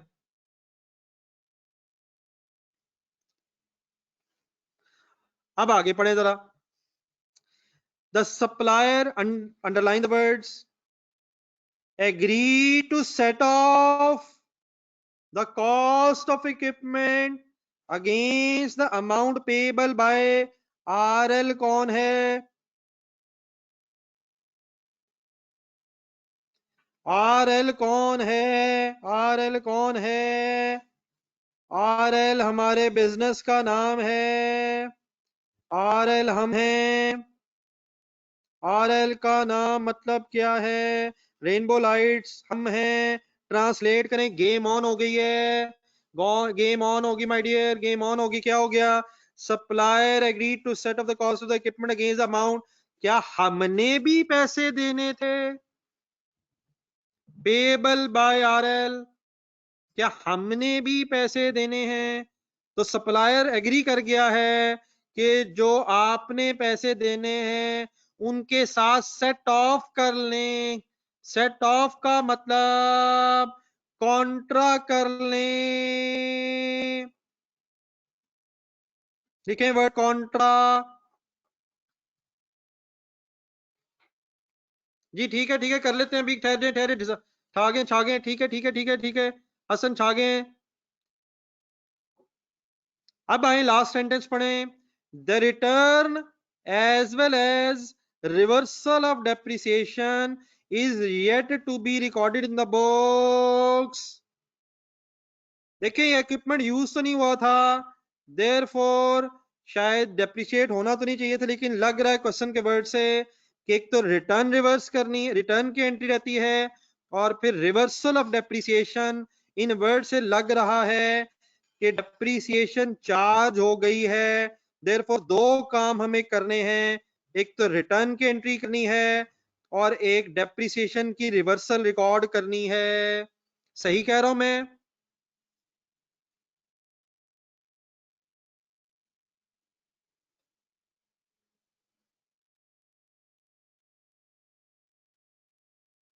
ठहर जाए करते हैं, अभी ठहर जाए, जज्बाती ना होइएगा, आराम से लिख के करेंगे। देन बेटा इसके नीचे अब हमें जरूरत पड़नी है, इधर हम पॉइंट नंबर 9 पढ़ लें क्योंकि डेप्रिसिएशन की रिवर्सल भी है। Depreciation of fixed asset is charged at the rate of 15% from the month of addition to the month prior to disposal. Month prior to disposal, लेकिन याद रखें ये डिस्पोजल नहीं थी, ये सिंपली एसेट वापस हुआ है। डिस्पोजल क्या होती है? जब एसेट बेचा जाए, कैश लिया जाए बेच के, वो डिस्पोजल है जिसमें गेन लॉस होता है। ये सिंपली एसेट की रिटर्न थी। अज्यूम, लास्ट सेंटेंस अंडरलाइन करें, depreciation has already been charge except for the effect of any errors. Depreciation हमने चार्ज नहीं करनी, लेकिन अगर कहीं कोई गलती है तो वहां फिर हमने ठीक जरूर करनी है। ठीक है, आप इस तरह कीजिएगा, आप ये सारा पॉइंट सामने रखिएगा और मेरी एक एक बात तसल्ली से आराम से सुनिएगा। आपके क्वेश्चंस आर वेलकम, लेकिन पहले बात कंप्लीट सुनिएगा। यकीनन बेटा एक पहली एंट्री मैं बड़ी तरतीब से कोशिश करूंगा ताकि बात आप लॉजिकली सही समझ सकें। पहली एंट्री ये है, सबसे पहली एंट्री हुई होगी, जो हुई होगी एडवांस डेबिट कैश क्रेडिट, फिर इक्विपमेंट आ गया, इक्विपमेंट डेबिट एडवांस क्रेडिट। उसने एंड में कहा है कि सिर्फ दो काम नहीं हुए, रिटर्न और रिवर्सल ऑफ डेप्रिसिएशन। आए रिटर्न, एक सेकंड वो सेटअप वाली लाइन छोड़ दें अगर आप, तो रिटर्न की एंट्री होनी चाहिए थी equipment debit, sorry equipment credit, equipment sorry credit 8 million,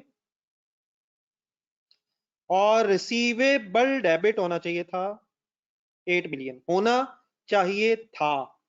मैं सेट ऑफ से 1 मिनट पहले की बात कर रहा हूं। रिसीवेबल डेबिट इक्विपमेंट क्रेडिट से आप एग्री करेंगे, इग्नोरिंग सेट ऑफ, 1 मिनट के लिए ignoring set of.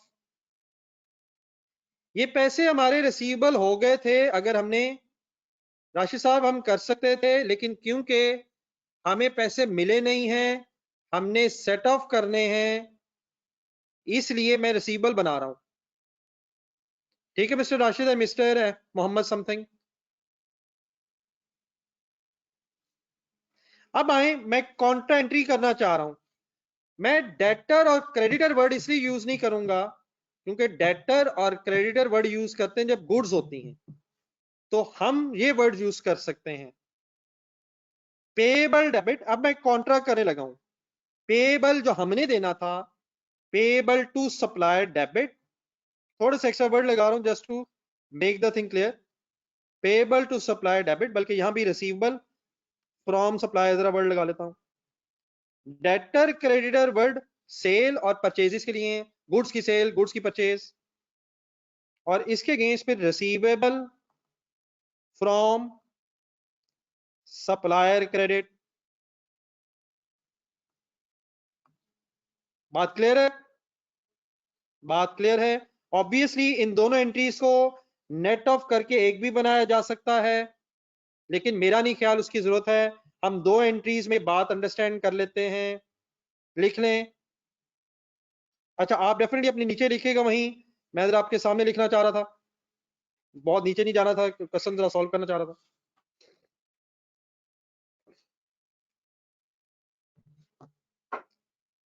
I am waiting from your side, अगर किसी को कोई कंफ्यूजन है स्टोरी में। अभी रिवर्सल ऑफ डेप्रिसिएशन रहेगी, उसकी वर्किंग करता हूं मैं।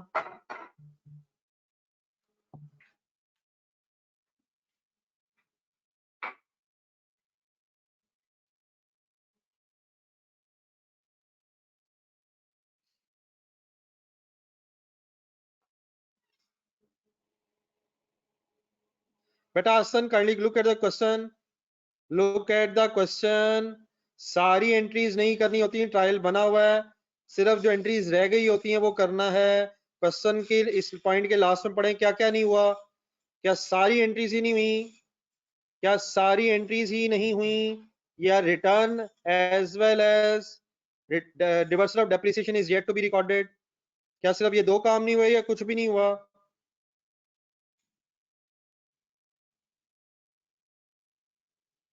तलाल साहब क्वेश्चन में लिखा हुआ है कि सप्लायर एग्री कर गया है, सप्लायर एग्री कर गया है,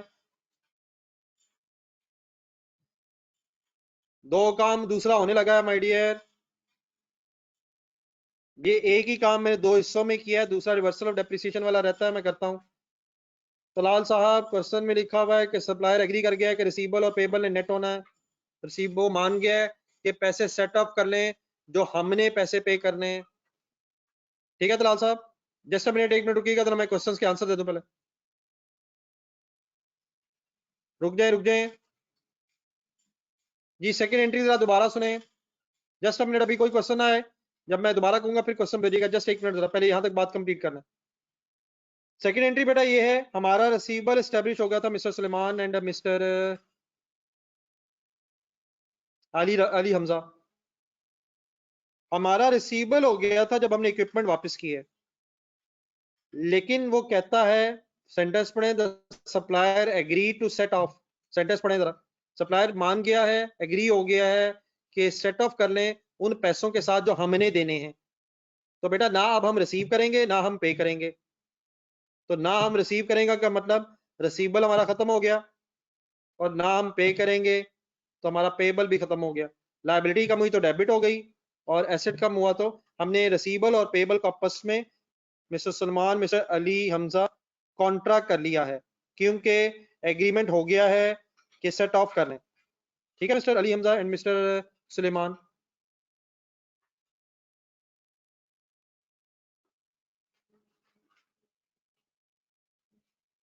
जी मुमताज हुसैन बिल्कुल गलत है बेटा।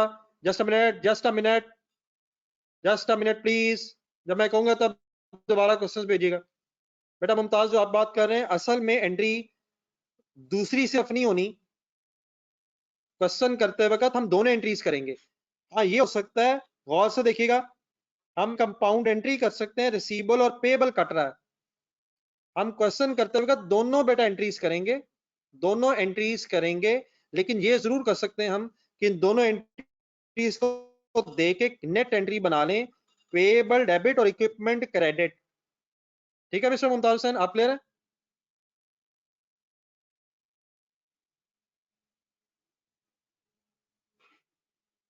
बेटा हाफिज साकिब जिससे आप बात कर रहे हैं, इसरा प्लीज, जी मैं वही बात कर रहा हूं, लेकिन मैं सजेस्ट नहीं करूंगा कि हम नेट करें, हम अलग अलग करेंगे। माय डियर, इक्विपमेंट खरीदने से रिसीवेबल नहीं हुआ है हाफिज साकिब साहब, इक्विपमेंट वापस करने से रिसीवेबल हुआ है। इस तरह क्वेश्चन अगर करने हैं फिर रहने दें। मशीनरी परचेज हो गई थी, एडवांस खत्म होगी बात, अब मशीनरी जब रिटर्न की है तो पैसे रिसीवेबल हो रहे हैं। इस तरह की बातें इनका काइंडली करें, फोकस करें थोड़ा सा।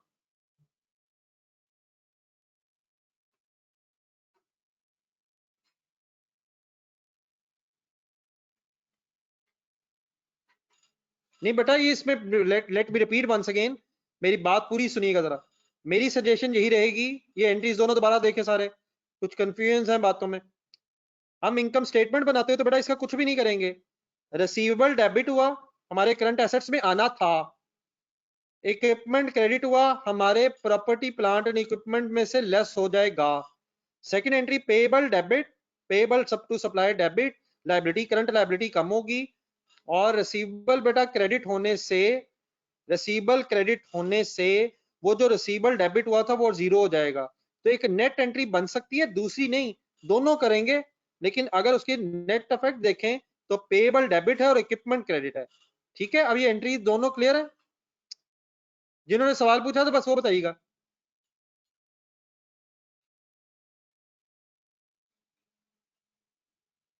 जी सुलेमान कर लें, लेकिन नहीं, मैं नहीं इजाजत, मैं अलाउ नहीं करूंगा।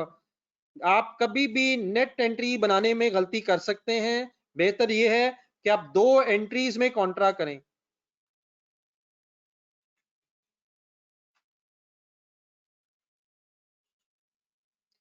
जी मिस्टर अहमद फरहान साहब, क्योंकि एसेट हमने यूज ही नहीं किया, रिटर्न कर दिया है, देयरफॉर एग्जामिनर वांट्स के डेप्रिसिएशन रिवर्स कर दें। ठीक है मिस्टर अहमद फरहान। जी हसन साहब हरगिज नहीं लिख सकते, ये हमने पैसे एडवांस में नहीं दिए हुए, जो दिए हुए थे उसके अगेंस्ट एसेट आ चुका है, तो वो एडवांस खत्म हो चुका है, अब हमारा पैसा रिसीवेबल हो गया है इस एसेट की वजह से। हाँ वो रिसीवेबल खत्म हो गया है लाइबिलिटी के साथ। ठीक है मिस्टर हसन। जी अहमद फरहान साहब फाइनल है आप? पता नहीं बेटा मुमताज हुसैन, मुझे याद नहीं आपने क्या एंट्री पहले भेजी थी। लेकिन फाइनली मुझे बेटा ये बता दीजिएगा, अब इश्यू तो नहीं कोई रह गया? जी मिस्टर अहमद फरहान, आप फाइनल है?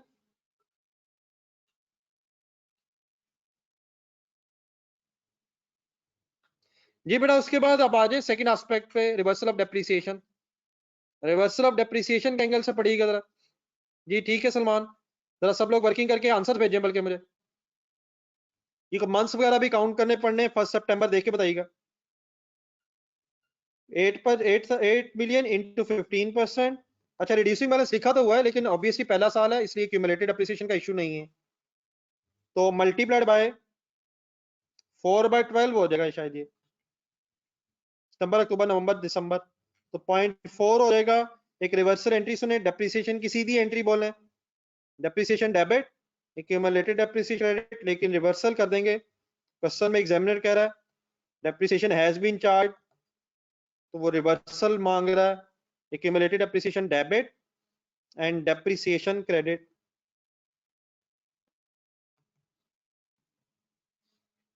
या फाइनल बता दें, दो काम करने थे, लेकिन पहला काम मैंने आपको दो एंट्रीज में समझाया है, अलग अलग एंट्रीज में। हाँ, आप ये जरूर करना चाहते हैं तो कर लें कि एक यहाँ से नेट इफेक्ट बना लें, लेकिन जरूरत नहीं है बेटा, आराम आराम से अलग अलग चीजें सीखें। जब थोड़ा सा और बड़े होंगे कुछ दिन में, तो फिर वो इकट्ठी एंट्रीज भी बना लेंगे। तो इस वक्त बात समझने की तरफ अभी जानी चाहिए, ऐसे शॉर्टकट्स की जरूरत नहीं है। तो दो काम थे, एक तो इक्विपमेंट रिवर्स हुआ और कॉन्ट्रा एंट्री हो गई। नंबर 2 पे जो डेप्रिसिएशन चार्ज हुई हुई थी, उसकी हमने रिवर्सल रिकॉर्ड कर ली। डन है।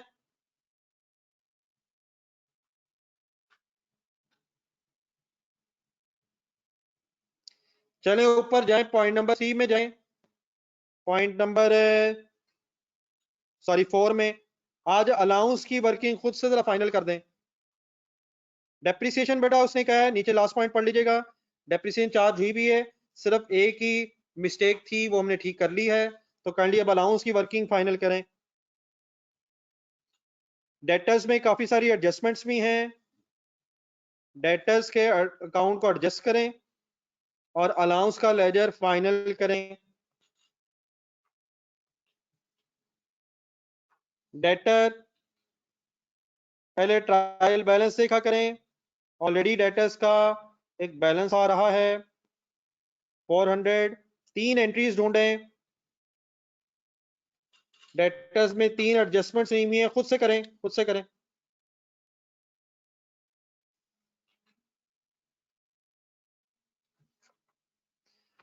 अलाउंस का भी एक बैलेंस आ रहा है ट्रायल में, प्रोविजन फॉर डाउटफुल डेट्स के नाम से।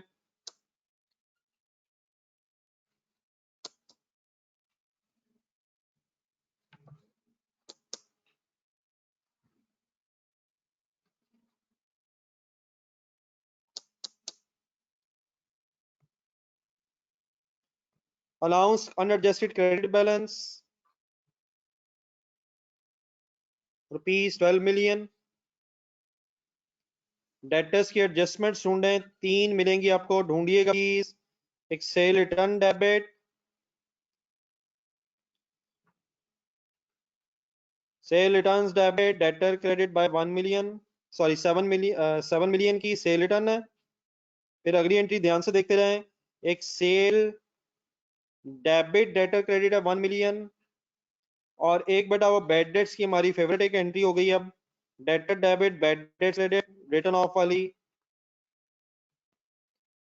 ईडीआर मिल रही है चीजें।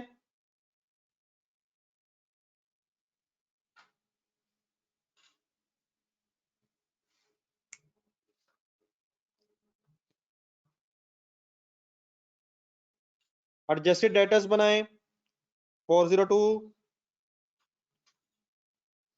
एडजस्टेड बैलेंस बन जाएगा 394। क्लोजिंग अलाउंस निकालें 394, सॉरी 394।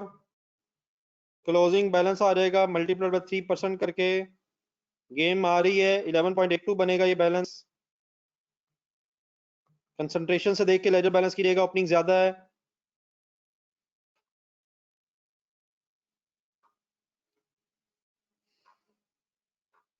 शाहरियार साहब, ये डाउट जो होता है गुड्स वाले डेटर्स पे होता है, इक्विपमेंट गुड्स नहीं है। वैसे भी रिसीवेबल कट के जीरो हो गया हुआ है, बस कर दें अब ये, क्या यार साहब बस कर दें?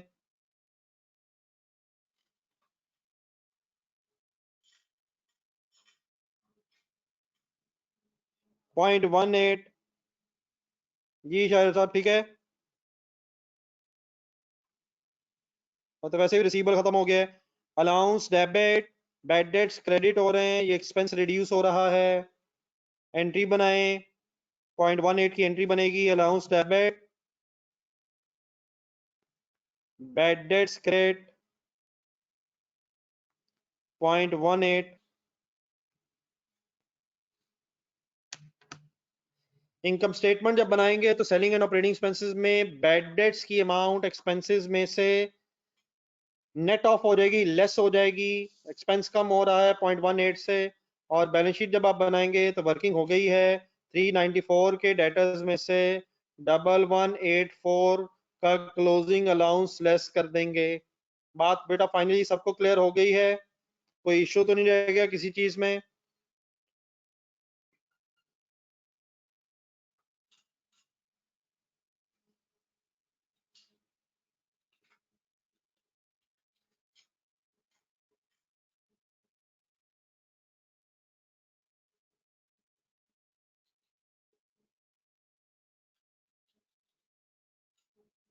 दलाल साहब इसलिए नहीं बनाया क्योंकि सर जी बाय से और टू से बड़ा फर्क पड़ता है।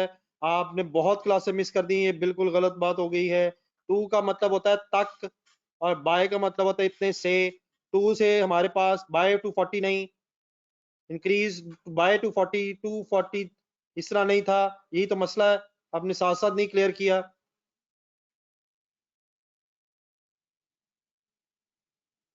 टू का मतलब होता है क्लोजिंग बैलेंस है, बाय का मतलब है इतने से बढ़ाना है। तक और से बड़ा फर्क पड़ता है। अगर टू लिखा होगा तो क्लोजिंग पहले आएगा, और फिर डिफरेंस लेके पता चलेगा एंट्री कितने से होनी है। और अगर बाय लिखा होगा तो इसका मतलब इतने से कम या ज्यादा करना है, और बाद में सीडी आएगा। ठीक है मैं सतलाल साहब?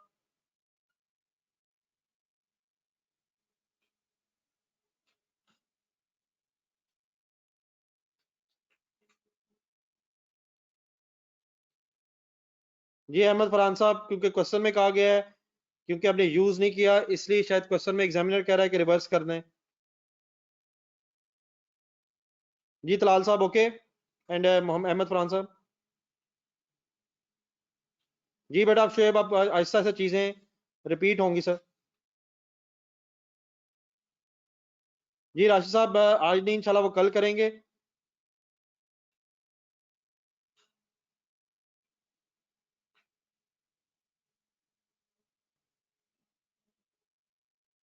जी वो इंशाल्लाह मिलजुल के करेंगे, 150 से कुछ नहीं करने की जरूरत है। राशिद साहब वो मिलजुल के कर लेंगे, ऑब्वियसली क्यूमुलेटेड अप्रिसिएशन अगर लेस हो रही तो लेस ही करेंगे।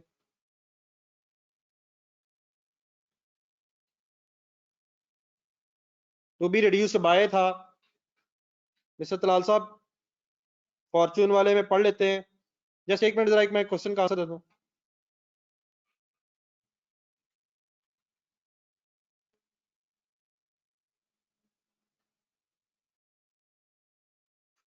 रिड्यूस के बाद बाय भी करनी पड़े मिस्टर तलाल, क्योंकि रिड्यूस बाय पढ़ ही नहीं रहे बेटा, मैं जो बात कर रहा हूँ आप लोग। जी बेटा मैंने अवेलेबल फॉर यूज वाली बताई थी। अवेलेबल फॉर यूज से शुरू होती है, लेकिन क्योंकि इसको यूज ही नहीं किया, इस्तेमाल ही नहीं था, काबिल इस्तेमाल ही नहीं था। अगर हमने इसे इस्तेमाल ही नहीं किया तो इसका मतलब फिर ये अवेलेबल फॉर यूज कैसे हो गया? हम इसे इस्तेमाल करना ही नहीं चाहते थे। लग रहा है क्वेश्चन में वर्ड से कि वापस करते करते थोड़ा हमें टाइम लग गया। हमने इसे अवेलेबल फॉर यूज किया ही नहीं, क्योंकि वरना इसने इस्तेमाल हो जाना था।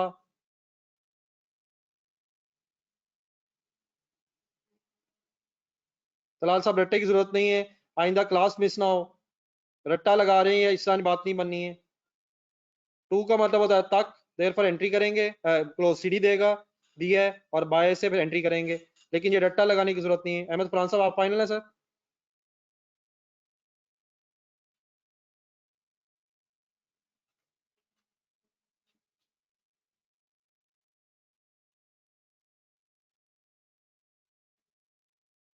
माय डियर, डेटर्स में वो बैलेंस आता है जो गुड्स के अगेंस्ट होता है। ये जो आप बात करें ये इक्विपमेंट है, ये डेटर ही नहीं है। और डाउटफुल डेट का जो अलाउंस है वो डेटर्स पे बनता है। ये पैसे तो वैसे ही हमारे कॉन्ट्रा हो गए, तो इन पे कौन सा डाउट है? जी मिस्टर राशिद। डेप्रिसिएशन इसलिए रिवर्स की क्योंकि सवाल में लिखा हुआ है हाफिज साकिब साहब, अगर एग्जामिनर कह रहा है कि डेप्रिसिएशन रिवर्स करें तो इसका मतलब एग्जामिनर ने गलती से कर दी है। जी ठीक है हाफिज साकिब साहब।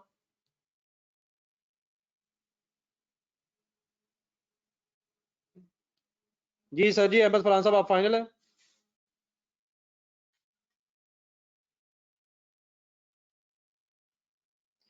जी माय डियर, अब ये वाला जो क्वेश्चन है इंशाल्लाह हम कल मिलजुल के सॉल्व कल करेंगे। मेरी तरफ से बड़ा जो होमवर्क नहीं है, आप लोग इस तरह करें, ये जो एडजस्टमेंट्स हुई हैं इनको रिवाइज ही कर लीजिएगा।